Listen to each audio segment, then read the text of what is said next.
और आज हम पढ़ेंगे क्लास 10th का chapter number 8 how do organism reproduce. तो देखिए बच्चों, सबसे पहले हम इसमें देखेंगे कि रिप्रोडक्शन क्या होता है। देखिए सबसे पहले हम डेफिनेशन देख लेते हैं। रिप्रोडक्शन क्या होता है? Reproduction the process of giving birth to young ones of their own kind. क्या कह रहे हैं बच्चों? The process of the giving birth यानी बर्थ देना। आप जानते हैं ना, बर्थ देना यानी अपने से एक नई जनरेशन का बनना, उसको क्या कह रहे हैं हम? रिप्रोडक्शन कहते हैं।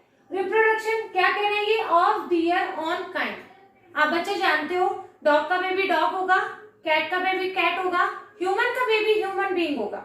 ओके, और ऐसे ही आप जानते हो रोज प्लांट से एक नया भी रोज प्लांट ही बनेगा। ये नहीं हो जाएगा कि मैरीगोल्ड बन जाएगा, है ना। तो ये यही कह रहे हैं ऑफ देयर ओन काइंड। फिर से हम डेफिनेशन देख लेते हैं। The process of giving birth to young one of their own kind यानी एक यंग वन को बर्थ देना, इस प्रोसेस को हम क्या कह रहे हैं? रिप्रोडक्शन कह रहे हैं। अब ये रिप्रोडक्शन जरूरी क्यों है? क्या विदाउट रिप्रोडक्शन हम नहीं रह सकते? हमने पढ़ा कि लाइफ प्रोसेस तो पढ़े कि हमारे डाइजेशन हो रहा है, रेस्पिरेशन हो रहा है, ट्रांसपोर्टेशन हो रहा है, एक्सक्रेशन हो रहा है, ये हमें सरवाइव करने के लिए बेहद जरूरी है। तो क्या रिप्रोडक्शन भी हमारे सरवाइव करने के लिए जरूरी है? नहीं, रिप्रोडक्शन हमारे सरवाइव करने के लिए बिल्कुल जरूरी नहीं है। पर रिप्रोडक्शन इसलिए जरूरी है ताकि हमारी स्पीसीज आगे कंटिन्यू करती रहे। यदि हमारे मतलब रिप्रोडक्शन का ये प्रोसेस होगा ही नहीं तो स्पीसीज कब की एक्सटिंक्ट हो जाती, यानी आज हम होते ही नहीं। हम क्या, हमारे पेरेंट्स, हमारे ग्रैंड पेरेंट्स, कोई भी नहीं होता। यदि रिप्रोडक्शन का प्रोसेस होता ही नहीं तो हम में से कोई भी नहीं होता, कुछ भी नहीं होता। ना डॉग की आज स्पीसीज होती, जैसे डायनासोर एक्सटिंक्ट हो चुके हैं वैसे आज हम भी एक्सटिंक्ट हो चुके होते। तो क्या इसकी सिग्निफिकेंस क्या है रिप्रोडक्शन की? Ensure the continuity of various species यानी कंटिन्यूटी, स्पीसीज की कंटिन्यूटी बनाने के लिए रिप्रोडक्शन का प्रोसेस होना बहुत जरूरी है। हमने देखा था लाइफ प्रोसेसेस में, क्या देखा था कि एक्सक्रेशन वगैरह हमारे सर्वाइवल के लिए बहुत जरूरी है। रिप्रोडक्शन हमारी स्पीसीज के सर्वाइवल के लिए, एग्जिस्टेंस के लिए बेहद जरूरी है। अब बच्चों आप यहाँ पर पढ़ेंगे रिप्रोडक्शन 2 टाइप के होते हैं। कौन कौन से रिप्रोडक्शन होते हैं? Asexual reproduction and sexual reproduction. कौन से हो रहे हैं? Asexual reproduction and sexual reproduction. देखो बच्चों, एसेक्सुअल रिप्रोडक्शन में क्या होता है? Only one parent are involve. क्या हो रहा है? Only one parent are involve, यानी उसमें किसी दूसरे की जरूरत नहीं है, वो खुद ही डिवाइड होके अपने जैसी स्पीसीज को बर्थ दे देता है। ओके, और सेक्सुअल में आप बच्चों जानते हो जितने भी एनिमल्स वगैरह हम देखते हैं, एनिमल्स, ह्यूमन बीइंग्स वगैरह, सेक्सुअल रिप्रोडक्शन होता है यानी 2 पेरेंट्स आर इन्वॉल्व होते हैं।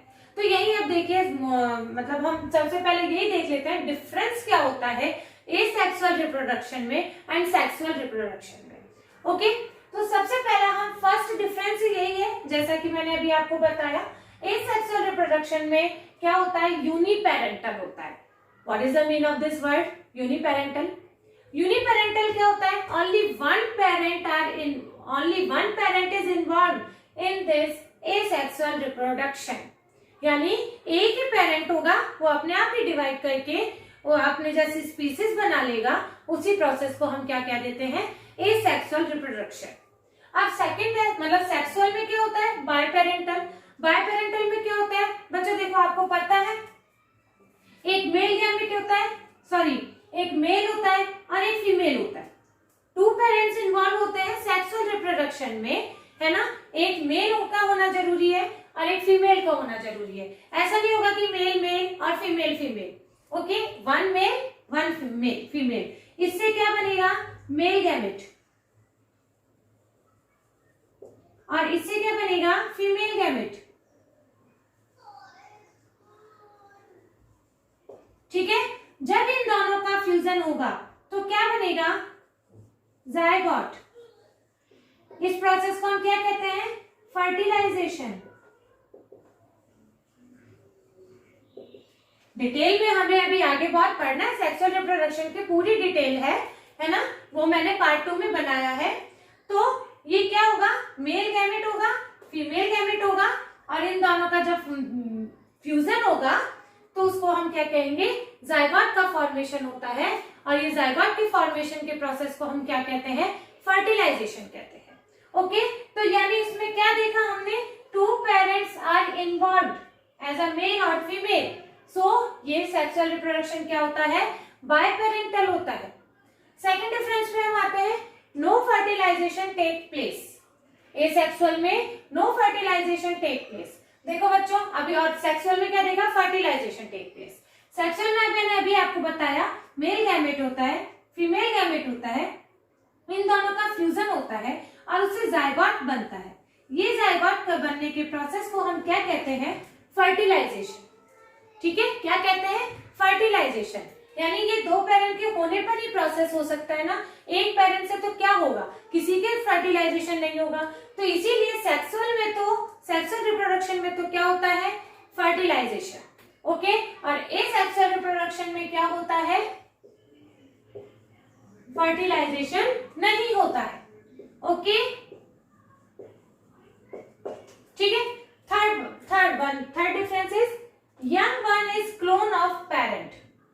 Young one is clone of parent. देखो बच्चों, पहले सेक्सुअल का बताती हूँ, फिर एसेक्सुअल का आपको अच्छे से समझ में आ जाएगा। सेक्सुअल में क्या होता है, young one inherit some character of parents and some new. क्या होगा बच्चों, देखो इसमें थोड़े से मेल से भी कैरेक्टर्स आएंगे, थोड़े से फीमेल से भी आएंगे, है ना। ऐसा तो नहीं होगा कि ये किसी एक की कॉपी हो जाएगा कि पूरा मेल के ऊपर ही चला जाएगा, नहीं, कुछ फीमेल के भी कैरेक्टर आएंगे और कुछ मेल के भी कैरेक्टर आएंगे। यानी उसमें दोनों की कैरेक्टर आएंगे, यानी पेरेंट्स से कुछ कैरेक्टर आएंगे और कुछ न्यू कैरेक्टर भी आएंगे।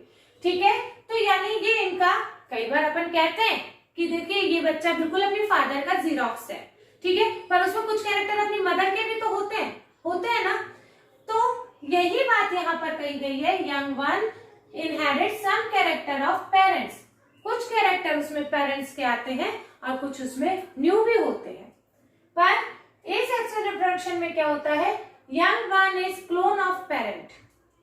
देखिए, जब इसमें एक ही पेरेंट है, वो अपना डिवीजन करके ही बना रहा है, तो उससे क्या होगा, बिल्कुल उसका जीरोक्स कॉपी होगा। और आपको पता है जीरोक्स कॉपी को क्या कहते हैं, हम क्लोन कहते हैं। तो ये बिल्कुल जीरोक्स कॉपी होते हैं, बिल्कुल उनके जैसे ही होते हैं, इनमें कोई डिफरेंशिएशन नहीं होता है। अब next difference is it does not leads evolution. इनमें कोई इवोल्यूशन नहीं होता है। इवोल्यूशन क्या होता है, देखिए मैं बताती हूँ।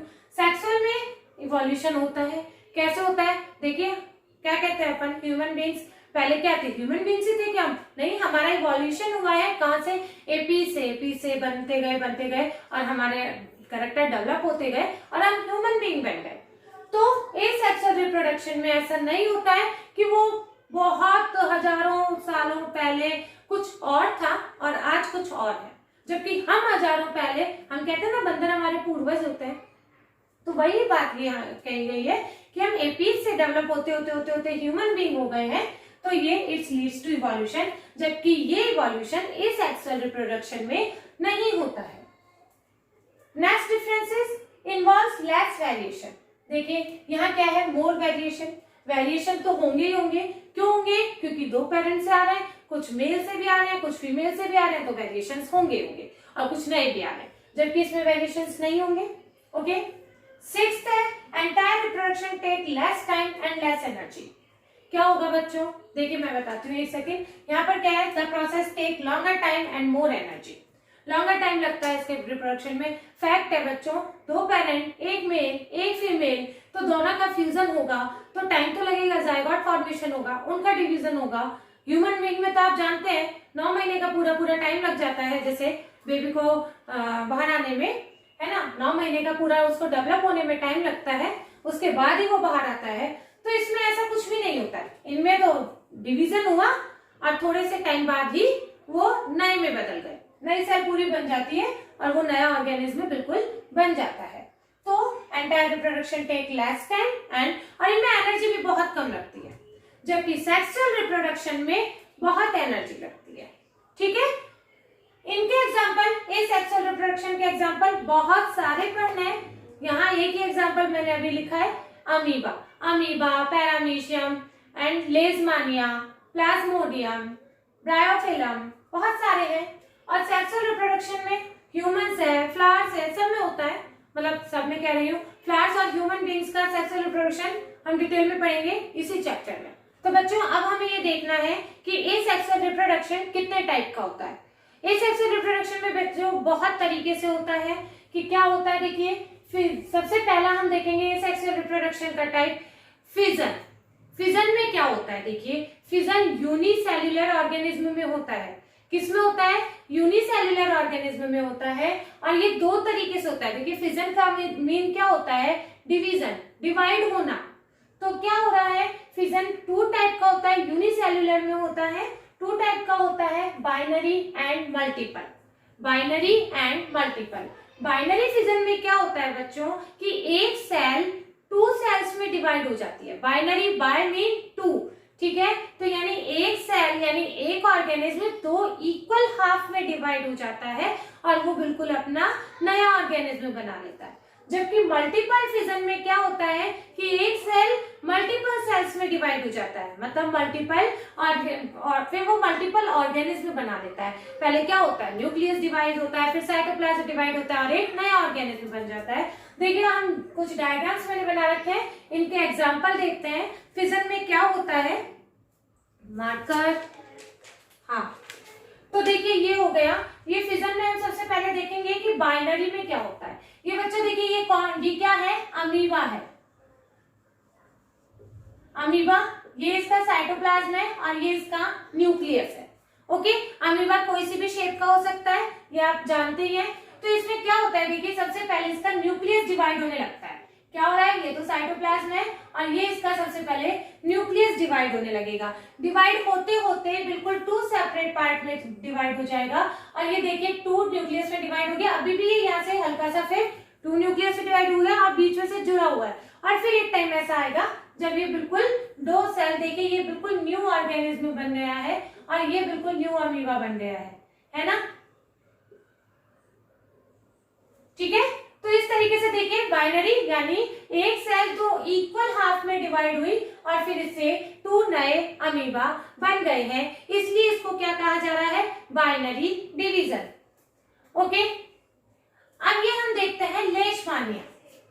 ये किसका डायग्राम है, लेशमानिया। बच्चों याद रखिए लेशमानिया से कौन सी डिजीज होती है, काला आजार। कौन सी डिजीज होती है, काला आजार होती है ना। अच्छा देखिए एक बात और बताना भूल गई, अमीबा में ये कोई से भी एक्सिस से डिवाइड हो सकता है। देखिए इससे भी कैसे भी ये डिवाइड हो सकता है, क्योंकि किसी भी शेप का हो सकता है, टू इक्वल हाफ में ही डिवाइड होगा।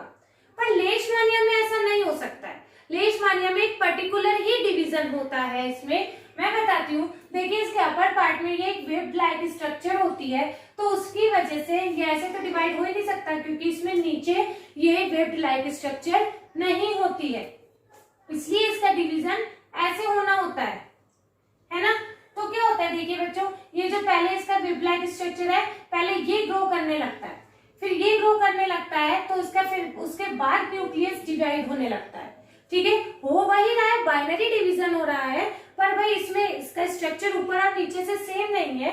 बाइनरी डिवीजन होने के बाद देखिए न्यूक्लियस डिवाइड हो गया, न्यूक्लियस डिवाइड होने के बाद अब इनका साइटोप्लाज्म डिवाइड होने लग गया। ये दिस इज साइटोप्लाज्म,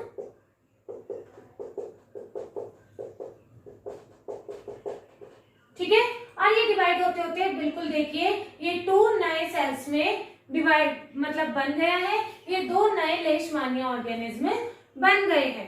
ओके, तो ये बाइनरी डिवीजन हमने देखा जिसमें न्यूक्लियस टू बराबर इक्वल हाफ में डिवाइड होता है और इससे टू नए बनते हैं, क्या ऑर्गेनिज्म बनते हैं। और लेशमानिया से याद रखिए काला आजार डिजीज होती है। ओके, अब हम देखते हैं ये थर्ड डायग्राम है प्लाज्मोडियम का। प्लाज्मोडियम बच्चों इससे क्या डिजीज होती है, इससे होता है मलेरिया। ठीक है, प्लाज्मोडियम से क्या होता है, मलेरिया। कौन सा मॉस्किटो उसको कॉज करता है, मलेरियल पैरासाइट। मलेरियल पैरासाइट उसका नेम है, ठीक है, उससे कौन सी डिजीज हो रही है, मलेरिया हो रहा है, ठीक है, प्लाज्मोडियम। अब इसमें क्या हो रहा है बच्चों, मल्टीपल फिजन हो रहा है। कैसे हो रहा है, देखिए ये न्यूक्लियस ये टू हाफ में नहीं डिवाइड हो रहा है, ये बहुत सारे में डिवाइड हो गया है, ठीक है, और हर न्यूक्लियस ने एक अलग इतने सारे न्यूक्लियस बन गए और ये फिर इनमें एक अलग ही प्लाज्मोडियम बनता गया। देखिए एक प्लाज्मोडियम से कितने सारे प्लाज्मोडियम बन गए हैं, इसीलिए इसको क्या कह रहे हैं, मल्टीपल फिजन कह रहे हैं।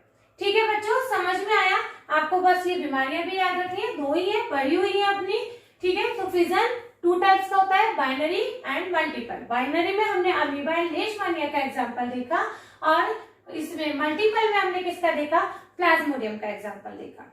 ओके, अब हम देखते हैं सेकंड एग्जांपल, बडिंग। बडिंग में क्या होता है बच्चों कि कोई भी जो ऑर्गेनिज्म होता है उसमें क्या करता है, एक उसकी आउटग्रोथ निकलती है। क्या निकलती है, आउटग्रोथ निकलती है। जैसे देखिए ये साइड से इसकी हल्की सी आउटग्रोथ निकलती है और वो आउटग्रोथ धीरे धीरे ग्रो करके बिल्कुल एक नया ऑर्गेनिज्म बना लेती है, उसमें हम क्या कहते हैं, बडिंग। और इस बडिंग में इस आउटग्रोथ को हम क्या कह रहे हैं, बड। क्या कह रहे हैं, बड। इसीलिए इसको क्या कहते हैं हम, बडिंग का प्रोसेस। यानी एक सबसे पहले a new organism reproduce, a new organism developed by the development of the new outgrowth. ठीक है, ये देखिए ये आउटग्रोथ इससे बनी, रिप्रोड्यूस होना शुरू करेगा, ये एक आउटग्रोथ बनना शुरू हुई, यहाँ पर ये थोड़ी सी और डेवलप हुई और यहाँ पर ये पूरी तरीके से डेवलप होने के बाद फिर ये यहाँ से डिटैच हो जाता है और एक नया हाइड्रा। अच्छा ये किसका डायग्राम है, हाइड्रा का। बच्चों एग्जाम्पल्स आपको जरूर याद रखने हैं, मतलब विदाउट एग्जाम्पल्स, इसमें एग्जाम्पल्स का ही वो सारा क्वेश्चन आंसर्स आते हैं। तो क्या हुआ, ये देखिए यहाँ से डिटैच हो गया और ये एक नए ऑर्गेनिज्म का डेवलपमेंट कह लीजिए, नया ऑर्गेनिज्म रिप्रोड्यूस हो गया है। ठीक है, इसका एग्जाम्पल है हाइड्रा और ये जो नई आउटग्रोथ हो रही है उसको क्या कहते हैं हम, बड। इसलिए इस प्रोसेस को हम क्या कहते हैं, बडिंग कहते हैं। ओके, थर्ड रिप्रोडक्शन है, थर्ड सेक्सुअल रिप्रोडक्शन का कौन सा मेथड है, स्पोर फॉर्मेशन। कौन सा मेथड है बच्चों, स्पोर फॉर्मेशन। स्पोर फॉर्मेशन में क्या होता है कि थाउजेंड्स, इससे बहुत सारे बनते हैं। ठीक है, इससे बहुत सारे बनते हैं क्योंकि इसमें बहुत सारे स्पोर्स होता है। अभी मैं बताती हूँ ये किसमें होता है, राइजोपस एक नाम होता है। क्या नाम होता है, राइजोपस। आप देखेंगे जब ब्रेड होती है 2-3 दिन हमारी पुरानी हो जाती है तो उसमें फंगस लाइक स्ट्रक्चर, मतलब स्ट्रक्चर कह रही हूँ, फंगस जैसा कुछ दिखाई देने लगता है व्हाइट से कलर का, मतलब व्हाइट सा हल्का सा ब्लैक भी कलर का होता है। वो क्या होता है, राइजोपस होता है। तो वो राइजोपस जब वो उस पे ग्रो करने लगता है, किस पे ग्रो करता है, मॉइस्ट सरफेस पे ग्रो करता है। ये किस पे ग्रो करता है, मॉइस्ट सरफेस पे होता है। देखिए इसका स्ट्रक्चर क्या होता है, इसको तो हम कहते हैं हाइफे। और ये देखिए, ठीक है, ये देखिए ये मतलब ये ब्रेड पे मिलता है और इसको हम कहते हैं स्पोरेंजिया। इस पार्ट को हम क्या कहते हैं, स्पोरेंजिया। ठीक है, इस स्पोरेंजिया में बहुत सारे स्पोर्स होते हैं। इस स्पोरेंजिया में बहुत सारे, ये जो रेड करके डॉट मैंने दिखाए हैं, ये बहुत सारे होते हैं और इनको ये थिक वॉल जो होती है ना, ये इनको प्रोटेक्ट करके रखती है। क्या करती है, प्रोटेक्ट करके रखती है। अब जब इनको मॉइस्ट सरफेस मिलती है तो ये थिक वॉल इनकी टूट जाती है और ये जो स्पोर्स होते हैं ना, ये बिखर जाते हैं और एक नया राइजोपस बना लेते हैं। यानी इनसे कितने राइजोपस बन जाते हैं, थाउजेंड्स, बहुत ज्यादा वाली नंबर्स में इनका डिवीजन हो जाता है। और इसलिए इनको देखिए ये स्पोर्स से, ये इनको मतलब स्पोर कह रहे हैं ना, स्पोर्स इनके अंदर ये जो होते हैं, स्पोरेंजिया के अंदर स्पोर्स होते हैं, इसलिए इनको क्या कह रहे हैं, spore formation, reproduction by spore formation.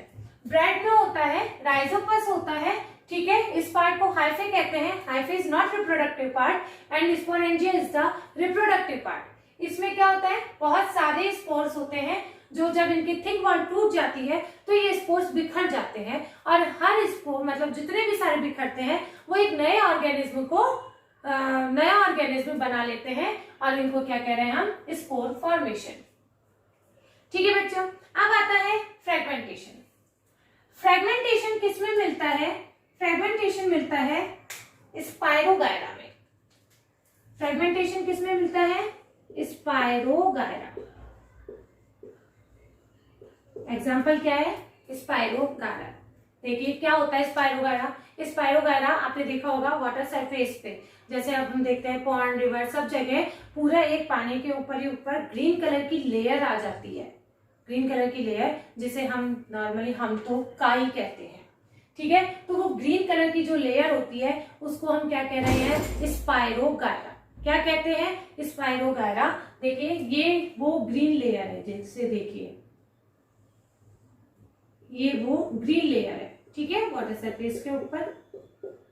अब जब ये इनकी फेवरेबल कंडीशन आती है तो है ना, ये क्या होता है बच्चों, ये ब्रेक हो जाती है छोटे छोटे से पार्ट्स में ब्रेक हो जाती है और ये हर पार्ट इनका एक नया ऑर्गेनिज्म बना लेता है। यानी ये भी बना लेगा, ये भी बना लेगा और ये भी बना लेगा। यानी जितने भी पार्ट्स ब्रेक हुए हैं वो सब एक अपना नया ऑर्गेनिज्म बना लेते हैं और इस प्रोसेस को हम क्या कहते हैं, फ्रेगमेंटेशन कहते हैं। फ्रेगमेंटेशन में बच्चों कोई टाइम की रिक्वायरमेंट नहीं होती है और ये मतलब सेलुलर लेवल पे होता है। कहीं से भी टूट जाए, कोई सा भी पार्ट टूट जाए, इनमें कोई ऑर्गेनाइज्ड सेल नहीं होती है, तो ये जहां से भी टूटेगा वहीं से एक नया पार्ट बना लेगा। ठीक है बच्चों, तो फ्रेगमेंटेशन में क्या हो रहा है, फ्रेगमेंट, इन सबको क्या कहते हैं हम, ये छोटे छोटे टुकड़ों को हम क्या कहते हैं, फ्रेगमेंट। ठीक है, ये जो फ्रेगमेंट होता है वो ये होता है कि पेरेंट से ब्रेक होके एक नया ही मतलब अपना ऑर्गेनिज्म बना लेता है। इस प्रोसेस को हम क्या कहते हैं, फ्रेगमेंटेशन कहते हैं। सेलुलर लेवल पे होता है और इसको कोई टाइम की जरूरत नहीं होती, बहुत ही जल्दी बहुत सारे बना लेता है। ठीक है, अब अपन नेक्स्ट जो आता है वो आता है रीजनरेशन। क्या आता है, रीजनरेशन। ये भी फ्रेगमेंटेशन जैसा ही होता है पर उससे थोड़ा सा डिफरेंट भी होता है। देखिए इसका किसमें मिलेगा, ये है प्लेनेरिया। प्लेनेरिया, देखिए मैं छोटा सा एग्जांपल कर देती हूँ। जैसे रीजनरेशन किसे कहते हैं, छिपकली होती है, आपने लिजार्ड देखी है, लिजार्ड को आपने कई बार देखा होगा, उसकी टेल पीछे से टूट जाती है ना, तो हम कहते हैं कि लिजार्ड में वो टेल को रीजनरेट करने की पावर होती है, वो उस टेल को छोड़ के भाग जाती है। यदि वो उसकी कट जाती है तो वो छोड़ के भाग भी जाती है। ये नहीं होता कि उस टेल के टूटने पर वो मर गई है, ऐसा नहीं होता ना, क्योंकि उसमें वो रीजनरेट करने की कैपेसिटी होती है और वो उस टेल को पूरा रीजनरेट कर लेती है। ठीक है, तो वो पूरी लिजार्ड बन जाती है। पर ऐसा नहीं होता है कि उस टेल से पूरी लिजार्ड बन जाएगी, ऐसा नहीं है। फ्रेगमेंटेशन में क्या हो रहा था, कोई सा भी पार्ट अलग हो जाएगा, उससे एक नया ऑर्गेनिज्म बन जाएगा। रीजनरेशन में क्या हो रहा है, लिजार्ड का आगे वाले हिस्से ने तो पूरी टेल बना ली, पर टेल से लिजार्ड नहीं बन सकती है। बच्चों मैं ये नहीं कह रही हूँ कि रीजनरेशन का एग्जांपल लिजार्ड है, क्योंकि लिजार्ड तो मैमल है, वो सेक्सुअल रिप्रोडक्शन के अंदर आता है, पर इसको सबसे अच्छे एग्जांपल से यदि समझा जा सकता है तो वो है लिजार्ड। पर इसका एग्जांपल लिजार्ड नहीं है, ये ध्यान रखना आप। ओके, इसका एग्जांपल है प्लेनेरिया। तो वही प्रोसेस इसमें हो रहा है, मतलब ये टिश्यू लेवल पर होता है, इनमें कुछ स्पेशलाइज्ड सेल होती है, यदि वो उन टुकड़ों में नहीं हुई तो वो उन पार्ट से नया पार्ट नहीं बन पाएगा। जिन जिन पार्ट्स में वो स्पेशलाइज्ड सेल होंगी उनसे वो नया पार्ट बन जाएगा। फ्रेगमेंटेशन में क्या हो रहा था, कोई से भी सेल से कहीं से भी टूट जाएगा, नया पार्ट बन जाएगा, जबकि रीजनरेशन में उन स्पेशलाइज्ड सेल का होना जरूरी है, अदरवाइज नहीं बनेगा। ठीक है, तो यहाँ पर बच्चों अब हम क्या देखेंगे, प्लेनेरिया। रीजनरेशन किस में देखेंगे, प्लेनेरिया में देखेंगे। ठीक है, प्लेनेरिया में क्या होता है बच्चों, देखिए ये 3 पार्ट्स में इस तरीके से ये डिवाइड हो गया है, यानी अपर पार्ट, बीच का पार्ट और ये लोअर पार्ट।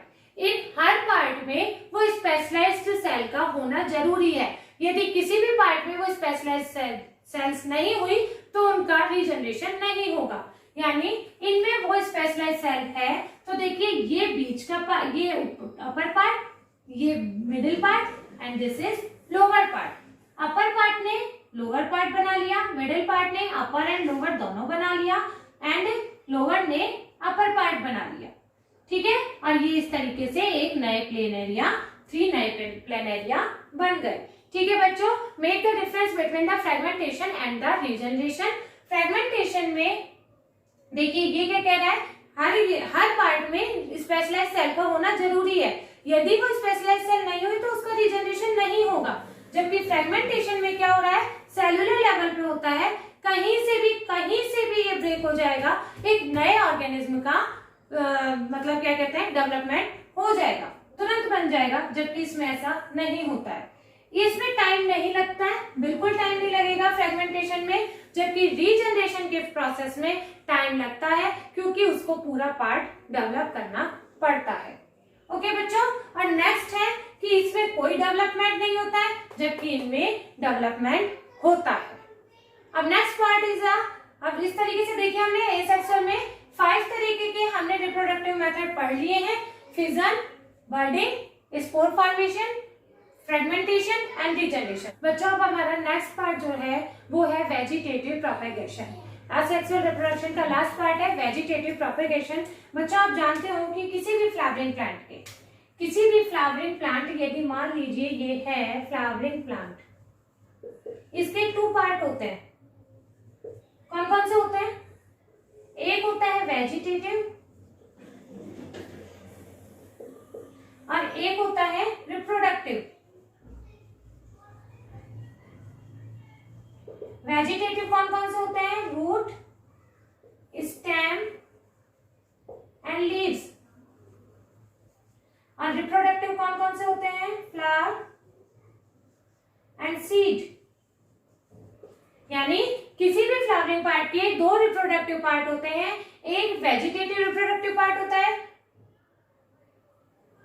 ना, एक तो वेजिटेटिव रिप्रोडक्टिव पार्ट होता है और दूसरा मतलब वेजिटेटिव पार्ट होता है। किसी भी प्लांट के 2 पार्ट होते हैं बच्चों, मतलब सॉरी गलत बोल गई, रिप्रोडक्टिव पार्ट। किसी भी पार्ट के प्लांट के 2 पार्ट होते हैं, vegetative part and reproductive part. Vegetative part के 3 टाइप होते हैं, मतलब 3 पार्ट होते हैं, रूट, स्टेम एंड लीव्स। जबकि रिप्रोडक्टिव पार्ट क्या होते हैं? फ्लावर होते हैं एंड सीड होते हैं। यानी उनमें मेल एंड फीमेल 2 पेरेंट्स की जरूरत होती है, जबकि इनमें मेल एंड फीमेल 2 पेरेंट्स की जरूरत नहीं होती है। अब हम यही वाला पार्ट देख रहे हैं कि वेजिटेटिव से किस तरीके से रिप्रोडक्शन होता है। तो उसी चीज को हम क्या कह रहे हैं? Vegetative propagation. Vegetative propagation 2 type से हो सकता है बच्चों, एक नेचुरल हो सकता है, एक आर्टिफिशियल हो सकता है। नेचुरल मीन यानी हमें उसमें कुछ भी नहीं करना है, हमने यदि कुछ भी जैसे स्टेम वगैरह किसी भी प्लांट का फेंक दिया है और वहां उसको वो फेवरेबल कंडीशन मिली तो वो वहीं पर उगाता है, उसको हम क्या कह रहे हैं? नेचुरल। और आर्टिफिशियल में यदि हमने किसी प्लांट को कट किया है या उसे किसी मेथड से डेवलप किया है और फिर हमने उसको किसी स्पेशल जगह पर वापस से प्लांट किया है, तो उसको मेथड को हम क्या कह रहे हैं? आर्टिफिशियल मेथड कह रहे हैं।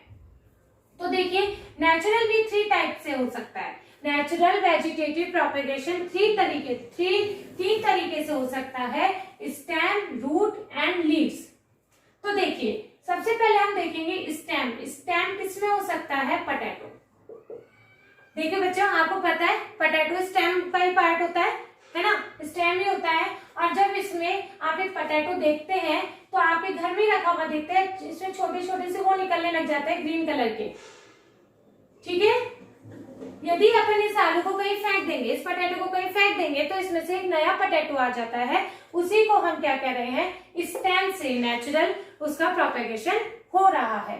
इसी तरीके से रूट में होता है, रूट का जो पार्ट है वो है स्वीट पोटैटो। स्वीट पोटैटो में क्या होता है? स्वीट पोटैटो में आप देखेंगे जैसे आप मतलब शकरकंदी भी कहते हैं, शकरकंदी से उसमें से देखो धागे धागे निकले हुए रहते हैं। किसी भी स्वीट पोटैटो देखिए ऐसा फूला हुआ होता है और ये ऐसे उसमें धागे धागे निकले रहते हैं। ये जो धागे हैं ये होती है रूट। ठीक है, यानी इसको हम कहीं पर भी मतलब ये अपने आप ही यदि कहीं गिर जाए तो इसमें से रूट है, रूट डेवलप हो जाती है और एक नया प्लांट आ जाएगा स्वीट पोटैटो का। ओके, अब हम देखेंगे लीव्स। लीव्स में क्या होता है बच्चों, देखो ब्रायोफिलम, ब्रायोफिलम, ठीक है। ब्रायोफिलम में क्या होता है, जैसे ये देखिए ये ब्रायोफिलम की लीफ है, ठीक है। इसमें से क्या होता है, छोटी छोटी और लीव्स के ये निकलने लग जाते हैं, ठीक है। और ये लीव्स के ही नया ब्रायोफिलम डेवलप होके ये वाला पार्ट बना लेते हैं। ये छोटी छोटी सी और लीव्स निकलने लग जाती हैं ब्रायोफिलम में, ठीक है। और ये फिर बाद में डेवलप होके नया ब्रायोफिलम का प्लांट बना लेती हैं। तो उससे क्या हो रहा है, लीव से वेजिटेटिव प्रोपेगेशन हो रहा है। तो इस तरीके से ये देखा आपने नेचुरल के ये।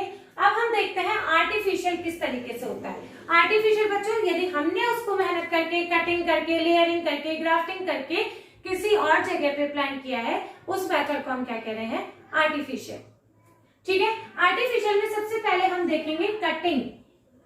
इतना तो अपन डेली भी बोलते रहते हैं, यदि आपको प्लांट का गार्डनिंग करने का शौक हो तो हम देखते हैं रोज की कटिंग करके लाते हैं और हम अपने घर के फ्लावरिंग प्लांट में, फ्लावरिंग पॉट में उसको जाके लगा देते हैं, तो एक नया प्लांट आ जाता है ना। तो क्या होता है उसमें कि वो हम जैसे रोज की कटिंग करके ले आते हैं और उसको सॉइल में यदि लगाया तो एक नया प्लांट आ जाता है। तो उस मेथड को हम क्या कह रहे हैं, cutting. Okay, now grafting. Grafting को क्या कहते हैं, देखिए बच्चे, यदि मान लीजिए हमने एक प्लांट का एक स्टेम काट लिया, ठीक है, और एक दूसरे प्लांट का स्टेम काट लिया हमने, ठीक है। उसको क्या किया हमने, बांध लिया, उसको क्या किया हमने, सॉइल से देके उसको बांध दिया। तो ये क्या होता है, और फिर कुछ टाइम बाद हम इसको मतलब पार्ट को अलग से सॉइल में प्लांट करेंगे तो एक नया ही प्लांट आ जाएगा। क्या होता है देखिए बच्चों, इस मेथड से क्या होगा, मान लीजिए एक मैंगो का पार्ट है, एक मैंगो का ट्री है, उसकी एक ब्रांच जा रही है, तो क्या करेंगे, इसको यहां से काट के और एक दूसरे का मतलब दूसरे टाइप के मैंगो का स्टेम इससे बांध देंगे और इसको इससे बांध देंगे। फिर कुछ टाइम बाद हम इस पार्ट को यहाँ से अलग कर देंगे और इसको हम सॉइल में लगा देंगे, तो एक नए तरह का प्लांट मिलेगा। उसको हम क्या कहते हैं, ग्राफ्टिंग कहते हैं। इससे हम मिक्स कैरेक्टर का भी प्लांट को ले सकते हैं, मतलब प्लांट ग्रो करवा सकते हैं। Now layering. लेयरिंग में क्या होता है बच्चों, जैसे जैस्मीन की लेयरिंग की जाती है, ठीक है। इसमें क्या होता है बच्चों, देखिए मान लीजिए ये जैस्मीन है, जैस्मीन के प्लांट को इसमें क्या किया जाएगा, इसके कुछ हिस्से को सॉइल के नीचे दबा दिया जाएगा। क्या किया जाएगा, सॉइल के नीचे इसके बीच वाले पार्ट को दबा दिया जाता है और कुछ टाइम बाद हम देखते हैं कि इससे नई रूट्स डेवलप होने लग जाती है।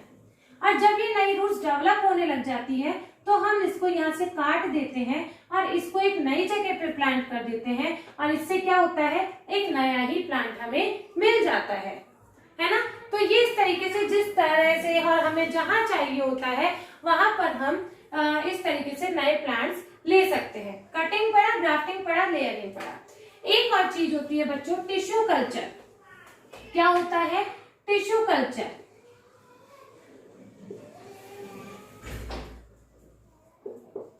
टिश्यू कल्चर में क्या होता है बच्चों, किसी भी प्लांट का एक टिश्यू ले लिया जाता है ना।